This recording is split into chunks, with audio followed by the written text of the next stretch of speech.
લાલચ તેને ખાલી ઘરમાં ચોરી કરવા ઘુસાડે છે, પણ તે અજાણ છે કે તે ઘર મંદિરમાં પ્રત્યક્ષ ભગવાન વિરાજમાન છે. જ્યારે તેનો ચોરી કરવા મૂર્તિની તરફ હાથ વધે છે ત્યારે કંઈક આશ્ચર્ય. જય સ્વામિનારાયણ મિત્રો, આજે આપણે જાણશું કે આપણા ઘર મંદિરમાં જે મહારાજ વિરાજમાન છે તે કેવા પ્રત્યક્ષ હોય છે. હા, આજે અમે આપની સમક્ષ લઈને આવ્યા છીએ એવો એક પરચો જેમાં આપ દંગ રહી જશો કે આપણા ઘરમાં રહેલા મહારાજ કેટલા પ્રત્યક્ષ છે, કેટલા આપણી વચ્ચે છે, આપણી રક્ષા કરે છે. વિશ્વમાં ધર્મ અને અધર્મ વચ્ચેની કેટલી વાર્તાઓ તમે સાંભળી હશે, પણ શું તમે એવી વાત સાંભળી છે જ્યાં ચોરી કરવા ચોર ગયો પણ તેનું જીવન પરિવર્તન થઈ ગયું? આજનો આપણો આ પ્રસંગ એવો જ કંઈક પ્રસંગ છે જેમાં ચોર જે ચોરી કરવા આવ્યો હતો તે ભગવાનનો ભક્ત થાય છે. લાલચ તેને ખાલી ઘરમાં ચોરી કરવા ઘુસાડે છે, પણ તે અજાણ છે કે તે ઘર મંદિરમાં પ્રત્યક્ષ ભગવાન વિરાજમાન છે. જ્યારે તેનો ચોરી કરવા મૂર્તિની તરફ હાથ વધે છે ત્યારે કંઈક આશ્ચર્યકારી થાય છે, એવું કે જેણે તેનું આખું જીવન બદલી નાખ્યું. એવું તો શું થયું તે ઘરમાં? તો હવે આખી વાર્તા સાંભળ્યા વિના જશો નહીં, કારણ કે આ વાત આપના જીવનને એક નવો દ્રષ્ટિકોણ આપતી જશે. વડોદરા શહેરમાં એક અવદિચ્ય બ્રાહ્મણ ઉત્તમરામ મહેતા, જે ગોપાળાનંદ સ્વામીના શિષ્ય અને સત્સંગ શિરોમણી ભક્ત હતા. તેઓ શ્રીજી મહારાજના પણ અતિ પ્રિય ભક્ત હતા. તેમને શ્રીહરિની પ્રત્યક્ષ પૂજાનો પણ લાભ મળેલો. મહારાજે સ્વયં પ્રસન્ન થઈને પોતાની છાપની મૂર્તિ પૂજવા આપી હતી, જેની મહેતાજી મોટા જતનથી અને શ્રદ્ધાથી રોજ પૂજા કરતા. આ મૂર્તિ માટે તેમણે રૂપાનું ઘર બનાવી અને પોતાના ઘરે પધરાવ્યા હતા. એક દિવસની વાત છે જ્યારે ઉત્તમરામને જ્ઞાતિ ભોજનના પ્રસંગમાં જવાનું થયું. પરિવારના તમામ સભ્યો જ્ઞાતિ ભોજનમાં ભાગ લેવા માટે ઘરે તાળું મારીને નીકળી ગયા. પાડોશમાં રહેતા ખુશાલદાસની નજર ઉત્તમરામની સંપત્તિ પર પહેલેથી હતી. તેને આ તાળા જોતા તાત્કાલિક કુબુદ્ધિ ઉપજી. લાગ જોઈ તેને નિર્ણય કર્યો. ખુશાલદાસ પોતાના ઘરે ત્રીજા માળ પર ચડી બારી પાસે તે નીચે ઉતર્યો અને ઉત્તમરામના નળિયાવાળા ઘરમાં ઉપર ચડ્યો અને બારીથી મહેતાજીના ઘરમાં અંદર પ્રવેશ કર્યો. ત્યાં તે કિંમતી વસ્તુઓના પટારા શોધવા લાગ્યો. ત્યાં અંધારા ખૂણામાં તેને મોટા પટારાઓ જોયા અને પોતાની પાસે રહેલા ચાવીના જુડા વડે તે પટારાઓ ખોલવા લાગ્યો. પટારો ખોલ્યો ત્યાં તેને જોયું કે આશરે 1200 રૂપિયાના ઘરેણા સામે ઝળહળતા હતા. તે તેને લઈ લીધા અને લુગડામાં કસીને બાંધી લીધા. તે ત્યાં અટક્યો નહીં, હજુ વધારે કિંમતી વસ્તુઓ મહેતાજીના ઘરમાં હશે તે વિચારી વચલે માળ ફરવા લાગ્યો અને ત્યાં તેને સામે મોટું રૂપાનું સિંહાસન દીઠું. ચોરીના ઈરાદા સાથે તે સિંહાસનની સામે આગળ વધ્યો. તેને સિંહાસન લેવા માટે હાથ લંબાવ્યો. જ્યાં સિંહાસને પહોંચવા ગયો ત્યાં તો કંઈ આશ્ચર્ય થયું. તે સિંહાસનમાં શ્રી નરનારાયણ દેવની મૂર્તિમાં નીચે બેઠેલા ગરુડજી મૂર્તિમાંથી પ્રત્યક્ષ પ્રગટ થયા. તેજ તેજ તેજ વ્યાપી ગયો.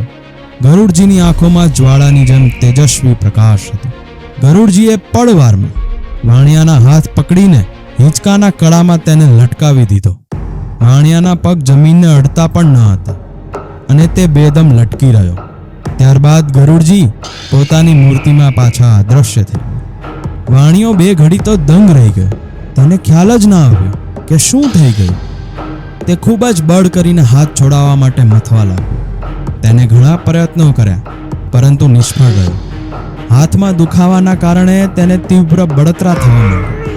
તે ચીસો પાડવા માંડી, પણ મકાનના દરવાજા બંધ હોવાથી તેને કોઈ સાંભળી શક્યું. આ ત્રાસ ભર્યા હાલતમાં તે આખો દિવસ સવારથી રાત સુધી તડફડતો રહ્યો.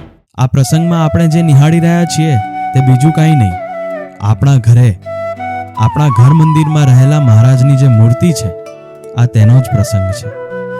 ભગવાન આપણા ઘર મંદિરમાં મૂર્તિ સ્વરૂપે નથી, પ્રત્યક્ષ આપણા પરિવારના સદસ્યની જેમ આપણી વચ્ચે રહે છે. તે આપણી પર કૃપા પણ વરસાવે છે અને દંડ પણ આપે છે. માટે આપણે પ્રત્યક્ષનો ભાવ રાખી અને મહારાજની પૂજા કરવી. આ બાજુ મહેતા પરિવાર પ્રસંગમાં હાજરી આપી લગભગ રાત્રે 10 વાગ્યે ઘેર પાછા પધારે છે. તેમને આશ્ચર્ય જોયું કે પાડોશી તેમના છતના કડા સાથે લટક્યો છે. તેને અધમરી હાલતમાં લટકતો જોઈ ઉત્તમરામ ઝડપથી આગળ વધ્યા અને પૂછવા લાગ્યા કે આ શી રીતે બન્યું. પણ તે તો અતિ કષ્ટમાં અધમરા જેવો થઈ ગયો હતો. ખુશાલદાસથી કાંઈ જવાબ દેવાયો નહીં. મહેતાજીએ આજુબાજુથી લોકોને મદદ માટે બોલાવ્યા. બધા ભેગા થઈ અને તેને ઉતારવા માટે મથવા લાગ્યા, પણ તેને ઉતારવામાં કોઈ સફળ થયા નહીં. ત્યારે ઉત્તમરામ મહેતાએ ભગવાન શ્રી હરિને પ્રાર્થના કરી અને પોતાના દીવા જેવા પવિત્ર હાથથી તેના કાંડા અડવા લાગ્યા કે તરત જ વાણિયાના હાથ મુક્ત થઈ ગયા. મૂર્છિત થયેલા ખુશાલદાસને 2-4 માણસે મળીને સુવાડ્યો. પછી 4 ઘડીએ તેને મૂર્છા વળી. બધાએ તેને પાણી પાયું. એટલા સમયમાં તો ઘણા લોકો આ આશ્ચર્ય જોવા માટે ભેગા થઈ ગયા હતા. બધા સામે વાણિયાએ પોતાની ભૂલ માની. મારી કુબુદ્ધિથી આ બા હું ઘરમાં ચોરી કરવા બેઠો અને પ્રીતિમાં ચોરેલા દાગીના મારી કેળે બાંધ્યા છે તે મહેતાજી તમે ભલા થઈને લઈ અને લોકો આ ભગવાનની મૂર્તિ જે રૂપાના સિંહાસનમાં છે તે તો પ્રત્યક્ષ છે. આ ગરુડજીએ મારા 2 કાંડા ચાલીને મને આ લટકાવી દીધો. સવારના 10 વાગ્યાથી હું અહીંયા મહાકષ્ટ ભોગવી રહ્યો છું. અને સાંભળો, આ મહેતાજી તો નરસિંહ મહેતા જેવા હરિભક્ત છે. આ મહેતાજીએ તેમના ભગવાનને પ્રાર્થના કરી તો હું આ બંધનમાંથી છૂટ્યો. હવે મને નક્કી ખાતરી થઈ ગઈ છે કે આ મૂર્તિ ભગવાન સ્વામિનારાયણની છે, તે પ્રગટ છે. મહેતાજી, મને માફ કરો. મને આપના ગુરુ પાસે લઈ જાઓ, મને આપના ભગવાન પાસે લઈ જાઓ. ઉત્તમરામ ખુશાલદાસને તેના ઘરે મૂકી આવ્યા. બીજે દિવસ થોડા સ્વસ્થ થયા ત્યારે મહેતાજી તેમને શ્રી ગોપાળાનંદ સ્વામી પાસે લઈ ગયા અને સ્વામીએ ખુશાલદાસને સત્સંગી બનાવ્યો. ભક્તો, ત્યારબાદ ખુશાલદાસે પોતાનું જીવન પરિવર્તન કરી નાખ્યું. તે રોજ મંદિરે જતા, મંદિરે સાફ સફાઈની સેવા કરતા, સંતો, હરિભક્તો, ઠાકોરજીની સેવા કરતા અને અંતે મહારાજના ધામમાં ગયા અને મહારાજની મૂર્તિના સુખે સુખ્યા થયા. આ પ્રસંગમાં આપણા માટે એ છે કે આપણે આપણા ઘરમાં જે મહારાજની મૂર્તિ છે તેમાં કેટલો પ્રત્યક્ષ ભાવ રાખીએ છીએ. શું આપણે પણ આવી કોઈ રાહ જોઈને બેઠા છીએ કે મહારાજ મૂર્તિમાંથી પ્રગટ થઈ અને આપણને દર્શન આપે? ના ભક્તો, એની કોઈ જરૂર નથી. ઘરે જે મહારાજની મૂર્તિ છે તે પ્રત્યક્ષ છે અને એ ભાવથી જ સેવા પૂજા કરજો અને માનજો કે આ મહારાજ આપણી સેવા પૂજાનો પ્રત્યક્ષ અંગીકાર કરે છે. ભક્તો, આવા જ પ્રસંગો અમે લાવતા રહીએ છીએ. જો આપને આ વિડીયો પસંદ આવ્યો હોય તો લાઈક કરજો, અમારી ચેનલને સબસ્ક્રાઈબ કરજો, જેથી આપના સપોર્ટથી અમે હજુ વધુ ને વધુ આવા પ્રસંગો આપ સમક્ષ લાવતા રહીએ. જય સ્વામિનારાયણ.